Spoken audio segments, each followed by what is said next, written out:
இன்றைக்கி நம்ம பார்க்க போகிற ரெசிபி பார்த்திங்க அப்படின்னா நல்ல ஒரு சூப்பரான டேஸ்ட்டில் டீ கடை ஸ்பெஷல் இனிப்பு போண்டா எப்படி செய்யலாங்கிறத பார்க்கலாம். இந்த இனிப்பு போண்டா செய்கிறதுக்குன்னு பார்த்திங்கன்னா வீட்டில் இருக்கிற ஒரு 4-5 பொருட்கள் மட்டும் போதும். சட்டுன்னு பசங்களுக்கு ஈவினிங் டைம் ஸ்நாக்ஸ் செஞ்சு கொடுத்துர்லாம். நல்லா சுட சுட சாப்பிட்றதுக்கும் பஞ்சு மாதிரி சாஃப்டாக இருக்கும். முதல் நாள் ஈவினிங் செஞ்சு வச்சுட்டு அடுத்த நாள் காலையில் டீ காஃபியோட சாப்பிட்றதுக்கும் ரொம்பவே நல்லா டேஸ்ட்டாக இருக்குங்க. கட்டாயமாக ட்ரை பண்ணி பாருங்கள். இப்போ வாங்க இந்த இனிப்பு போண்டா எப்படி செய்யலாங்கிறத பார்க்கலாம். Hello friends, welcome to Gomathi's kitchen. Gomathi's கிச்சனை சப்ஸ்கிரைப் பண்ணாதவங்க சப்ஸ்கிரைப் பட்டனை ப்ரெஸ் பண்ணிக்கோங்க. உடனுக்குடனே அப்டேட் வேணும் அப்படின்னா பக்கத்தில் இருக்க பெல் பட்டனில் ஆல்ங்கிற ஆப்ஷனை மறக்காமல் ப்ரெஸ் பண்ணி வச்சுக்கோங்க. இப்போ இந்த இனிப்பு போண்டா செய்கிறதுன்னு பார்த்தீங்கன்னா டீ கடைகளில் மைதா மாவு வச்சு செய்வாங்க. மைதா மாவு பதிலாக நம்ம இன்றைக்கி கோதுமை மாவை பயன்படுத்தி செய்ய போகிறோம். அதுக்காக நான் எடுத்துருக்கிறது மெஷரிங் கப்பில் தலை நிறக்க 2.5 கப் அளவுக்கு மாவு எடுத்துருக்குறேங்க. இப்போ இந்த 2.5 கப் அளவுக்கு மாவுக்குன்னு பார்த்தீங்கன்னா இனிப்புக்கு தகுந்த அளவுக்கு சர்க்கரை தான் சேர்த்துருக்குறேன். இது வந்து ரீஃபைன் பண்ணாத சர்க்கரை 3/4 கப்பு சேர்த்துருக்குறேன். இது மீடியம் தித்திப்பு இருக்குங்க. நல்ல தித்திப்பாக வேணும்னா 1 கப்பு சேர்த்துக்கோங்க. இது இல்லை அப்படின்னா நீங்கள் வீட்டில் இருக்கிற ஒயிட் சுகர் கூட பயன்படுத்திக்கலாம், நல்லாயிருக்கும். இப்போ இது எல்லாத்தையுமே நல்லா கலந்து விட்டுட்டு இதில் சேர்க்க போகிறதுன்னு பார்த்தீங்கன்னா முட்டை. இப்போ நம்ம எடுத்துருக்கிற அளவுக்கு ஒரே ஒரு முட்டை மட்டும் பயன்படுத்த போகிறோம். முட்டை போடுறதுனால வாசனை அடிக்குமா அப்படின்னு நிறைய பேர் கேட்கலாங்க. அந்த மாதிரிலாம் இருக்காது, ரொம்பவே நல்ல டேஸ்ட்டாகவும் இருக்கும். அந்த மாதிரி அந்த கவுள் வாடெல்லாம் உங்களுக்கு அடிக்காது. இது சாஃப்டாக பஞ்சு மாதிரி இருக்கும், அதுக்காக தான் சேர்த்துருக்குறேன்.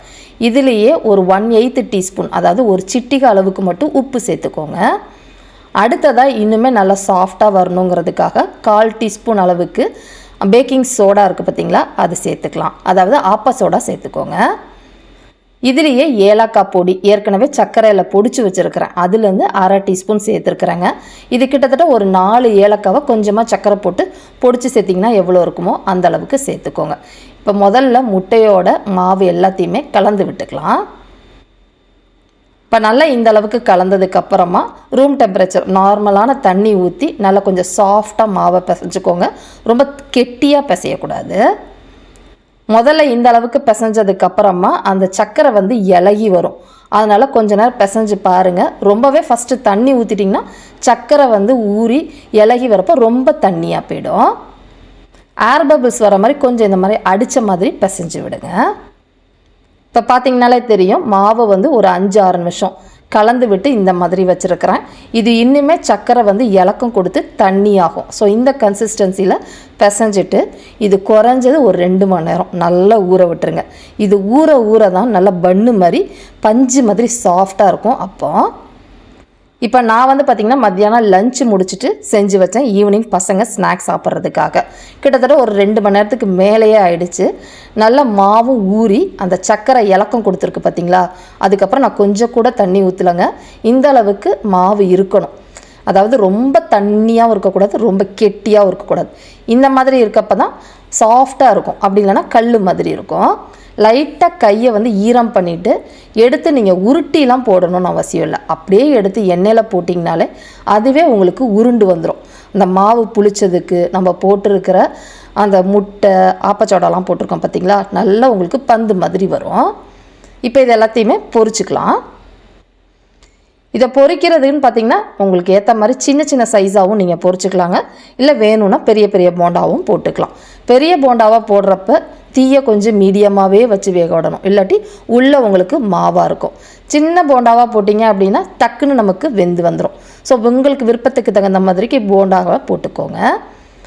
இப்போ போண்டாவை போட்டோன்னா அதுவே எழும்பி வந்துடும். ஒரு மீடியம் ஃப்ளேம்லேயே நல்லா செவக்க வறுத்து எடுத்துக்கலாம். ரொம்ப அதிக தீயில் வேக வச்சிங்கன்னா உள்ளே வந்து மாவாகவே இருக்கும். இப்போ பார்த்திங்கன்னா ஒரு 4-5 நிமிஷம் மீடியம் ஃப்ளேமே வேக வச்சுருந்தேன். அந்த சலசலப்பெல்லாம் அடங்கி நல்லா செவந்துருச்சு பார்த்திங்களா. இந்த அளவுக்கு வறுபட்டால் போதும். இப்போ இது எல்லாத்தையுமே எண்ணெயிலேருந்து எடுத்துடலாம். இந்த போண்டா நீங்கள் அப்படியே சூடாக சாப்பிட்றதுக்கும் பஞ்சு மாதிரி சாஃப்டாக இருக்கும். நான் ஏற்கனவே சொன்ன மாதிரி முதல் நாள் ஈவினிங் செஞ்சு வச்சுட்டு அடுத்த நாள் மார்னிங் டீயோடு சாப்பிட்றப்போ ஒரு பசிக்கும் பாருங்கள். அப்போ இந்த போண்டா சாப்பிட்டாலும் செம்ம டேஸ்ட்டாக இருக்கும். கட்டாயமாக ட்ரை பண்ணி பாருங்கள். இதே மாதிரி அளவுகளோட இந்த டீ கடை போண்டாவை நீங்களும் செஞ்சு பாருங்கள். செஞ்சு பார்த்துட்டு எப்படி இருக்குங்கிறத கமெண்ட் பண்ணுங்கள். வீடியோ பிடிச்சிருந்தாலும் கமெண்ட் பண்ணுங்கள், லைக் பண்ணுங்கள், ஷேர் பண்ணுங்கள். மறக்காமல் கோமதிஸ் கிச்சன் சேனலையும் சப்ஸ்கிரைப் பண்ணி வச்சுக்கோங்க. தேங்க்ஸ் ஃபார் வாட்சிங்.